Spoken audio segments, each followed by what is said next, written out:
السلام علیکم ورحمۃ اللہ وبرکاتہ۔ نحمدہ ونصلی علی رسولہ الکریم، اما بعد۔ معزز سامعین، دوستوں، نوجوانوں اور بزرگوں، تمام حمد و ثنا کے لائق وہی وحدہ لا شریک لہ ہے جس نے ہم تمام کو یہ ایک مقصد کے ساتھ پیدا کیا۔ محترم سامعین، لائف ٹیکنکس چینل میں آپ تمام کا خیر مقدم ہے۔ معزز سامعین، حج اور عمرے کے مسائل کی سیریز میں آج کا موضوع ہے میقات کے مسائل۔ میقات کی دو قسمیں ہیں: میقات مکانی، مقامات جہاں سے حج یا عمرہ کرنے والا احرام باندھتا ہے۔ میقات زمانی، وہ زمانہ جس کے اندر حج کرنا ضروری ہے۔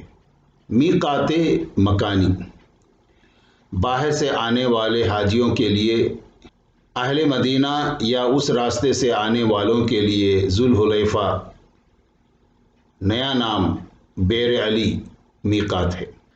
اہل شام یا اس راستے سے آنے والوں مثلا مصر، لیبیا، الجزائر اور مراکش وغیرہ کے لیے جحفہ میقات ہے۔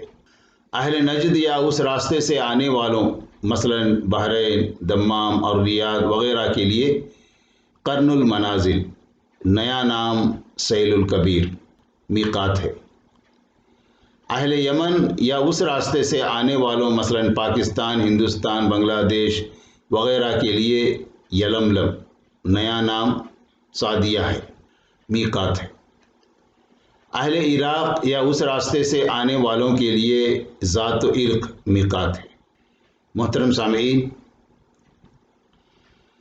ایک حدیث میں آتا ہے، عائشہ رضی اللہ عنہا سے روایت ہے کہ رسول اللہ صلی اللہ علیہ وسلم نے اہل مدینہ کے لیے ذوالحلیفہ، اہل شام اور اہل مصر کے لیے جحفہ، اہل عراق کے لیے ذات عرق اور اہل نجد ریاض کے لیے قرن المنازل اور اہل یمن کے لیے یلملم میقات مقرر فرمایا ہے۔ اسے نسائی نے روایت کیا ہے۔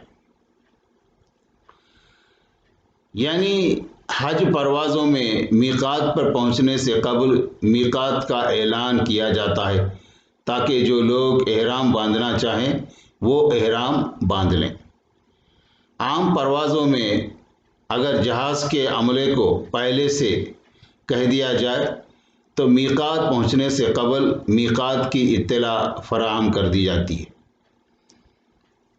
مکہ مکرمہ میں نیز میقات اور مکہ مکرمہ کے درمیان مستقل رہائش پذیر مقامی باشندوں اور عارضی طور پر رہائش پذیر یعنی بیرونی حجاج کو حج کے لیے رہائش گاہ سے احرام باندھنا چاہیے۔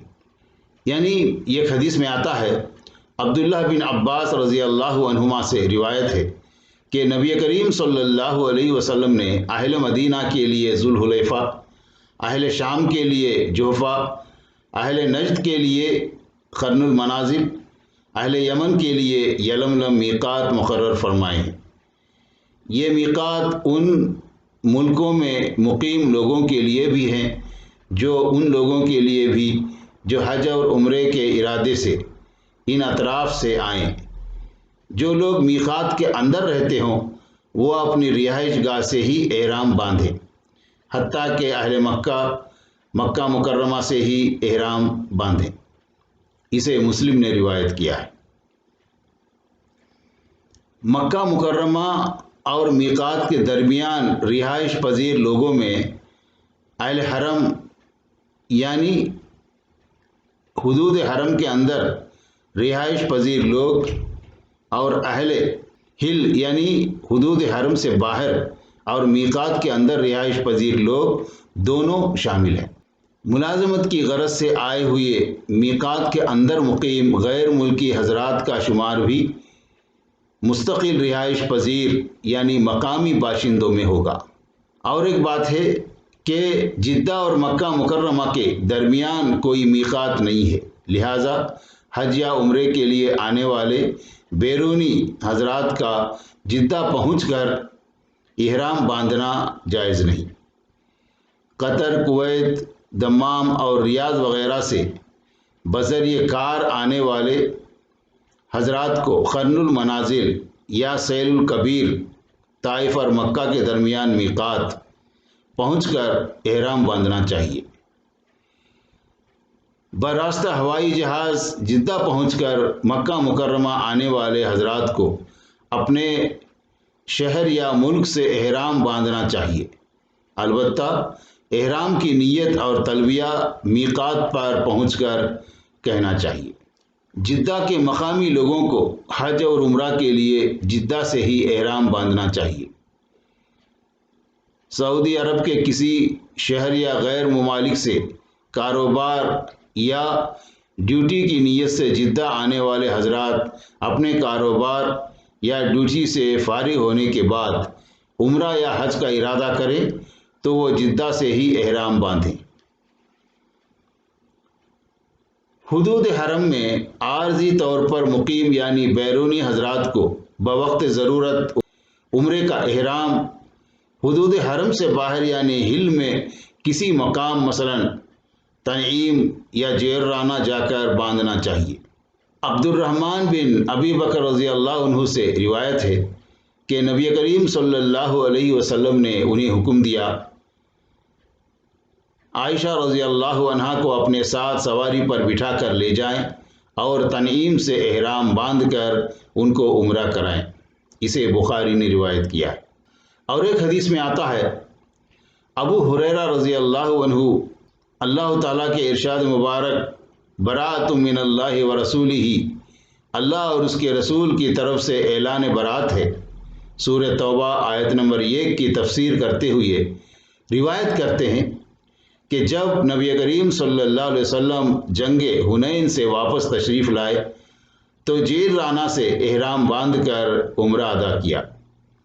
پھر ابو بکر صدیق رضی اللہ عنہ کو حج کا امیر مقرر فرمایا۔ اس کو ابن خزیمہ نے روایت کیا۔ یعنی تنعیم اور جیرانہ میقات نہیں بلکہ وہ حدود حرم سے باہر مکہ مکرمہ کے وہ الگ الگ میقات ہیں۔ تنعیم جدہ کے سمت میں اور جیرانہ طائف کی سمت میں ہے۔ غیر ممالک یا سعودی عرب کے کسی شہر سے کاروبار یا عارضی ڈیوٹی کے لیے مکہ مکرمہ آنے والے حضرات کا کاروبار یا ڈیوٹی سے فارغ ہونے کے بعد عمرے کی نیت کریں تو انہیں تنعیم یا جیرانہ جا کر احرام باندھنا چاہیے۔ حدود حرم میں مستقل رہائش پذیر مقامی باشندے عمرے کا احرام اپنی رہائش گاہ سے باندھ سکتے ہیں۔ مکہ مکرمہ میں کام کرنے والے غیر ملکی ملازمین یا تاجر حضرات کے لیے احکامات وہی ہیں جو مکہ معظمہ میں رہائش پذیر مقامی باشندوں کے ہیں۔ معزز سامعین، حج تمتع کی نیت سے احرام باندھنے والی خاتون اگر عمرہ ادا کرنے سے پہلے حائضہ ہو جائے تو وہ عمرہ ادا نہ کرے۔ ایام حج شروع ہو جانے کی صورت میں حج کے ارکان حالت حیض میں ہی پورے کرے، البتہ طواف افاضہ کے لیے اسے حیض سے پاک ہونے کا انتظار کرنا ہوگا۔ یعنی مذکورہ خاتون اگر حج کے بعد عمرہ کرنا چاہے تو تنعیم سے احرام باندھ کر عمرہ ادا کر سکتی ہے۔ عائشہ رضی اللہ عنہا سے روایت ہے کہ انہوں نے عمرے کا احرام باندھا، مکہ مکرمہ آئی، ابھی بیت اللہ شریف کا طواف نہیں کیا تھا کہ حائضہ ہو گئی، لہٰذا طواف کے علاوہ باقی مناسک حج ادا کیے اور حج کے دنوں میں حج کا احرام باندھا۔ رسول اللہ صلی اللہ علیہ وسلم نے مینا سے روانگی کے دن عائشہ رضی اللہ عنہا سے فرمایا، تمہارا طواف افاضہ حج اور عمرہ دونوں کے لیے کافی ہے۔ عائشہ رضی اللہ عنہا نہ مانی تو رسول اللہ صلی اللہ علیہ وسلم نے ان کے بھائی عبد الرحمن بن ابو بکر صدیق رضی اللہ عنہ کے ساتھ تنعیم بھیج دیا، جہاں سے وہ احرام باندھ کر مکہ آئی اور حج کے بعد عمرہ ادا کیا۔ اسے مسلم نے روایت کیا ہے۔ معزز سامعین، بار بار تنعیم یا جیرانہ سے احرام باندھ کر بار بار عمرے کرنا سنت سے ثابت نہیں ہے۔ میقات پر پہنچ کر احرام باندھنا افضل ہے، لیکن میقات سے پہلے احرام باندھنا جائز ہے۔ اور ایک حدیث میں آتا ہے، عبداللہ بن عمر رضی اللہ عنہما فرماتے ہیں، بیدہ وہ جگہ ہے مسجد ذوالحلیفہ سے آگے مکہ کی طرف جس کے بارے میں تم رسول اللہ صلی اللہ علیہ وسلم کی نسبت غلط بات کرتے ہو کہ آپ صلی اللہ علیہ وسلم نے بیدہ سے احرام باندھا، حالانکہ آپ صلی اللہ علیہ وسلم نے مسجد ذوالحلیفہ کے نزدیک احرام باندھ کر لبیک پکارنا شروع کیا۔ اسے مسلم نے روایت کیا ہے۔ اور ایک حدیث میں آتا ہے، نافع رضی اللہ عنہ سے روایت ہے کہ عبداللہ بن عمر رضی اللہ عنہما نے بیت المقدس سے احرام باندھا، اسے شافعی نے روایت کیا ہے۔ محترم سامعین، اب میقات زمانی، حج یا عمرہ ادا کرنے والا بغیر احرام میقات سے گزر جائے تو اسے واپس اسی میقات پر جا کر احرام باندھنا چاہیے جس سے گزر کر آیا ہے۔ ابو شاشا رضی اللہ عنہ سے روایت ہے کہ انہوں نے عبداللہ بن عباس رضی اللہ عنہما کو دیکھا کہ جو شخص احرام باندھے بغیر میقات سے گزر جاتا اسے میقات پر واپس لوٹاتے تاکہ احرام باندھ کر آئے۔ اسے شافعی نے روایت کیا ہے۔ حج یا عمرہ کرنے والا بغیر احرام کے میقات سے گزر جائے اور پھر اس کے لیے میقات پر واپس جانا ممکن نہ ہو تو اسے ایک بکری ذبح کر کے فقراء میں تقسیم کرنا چاہیے اور احرام پہن کر حج یا عمرہ ادا کرنا چاہیے۔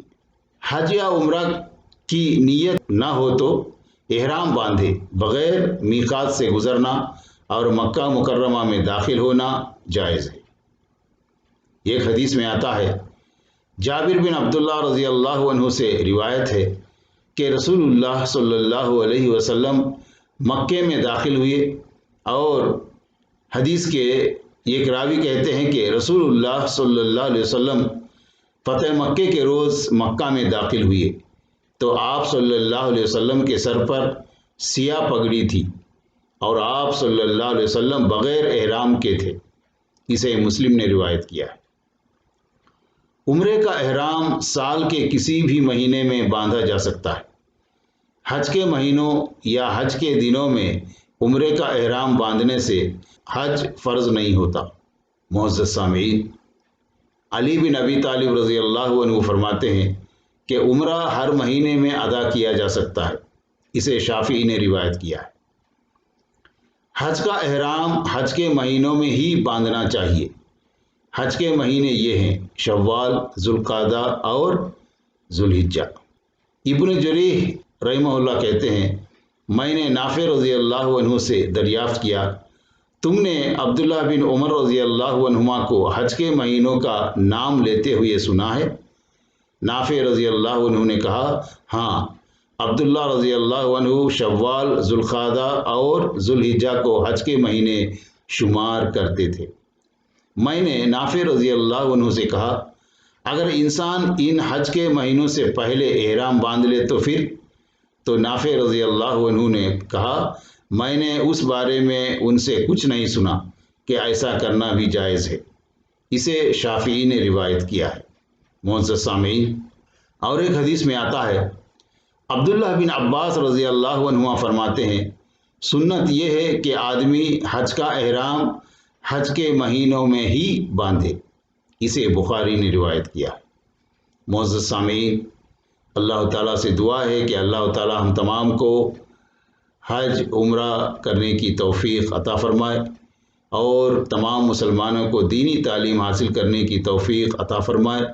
اللہ تعالیٰ کتاب و سنت کے مطابق عمل کرنے، زندگی گزارنے کی توفیق عطا فرمائے۔ آمین۔ وآخر دعوانا ان الحمد للہ رب العالمین۔ السلام علیکم ورحمۃ اللہ وبرکاتہ۔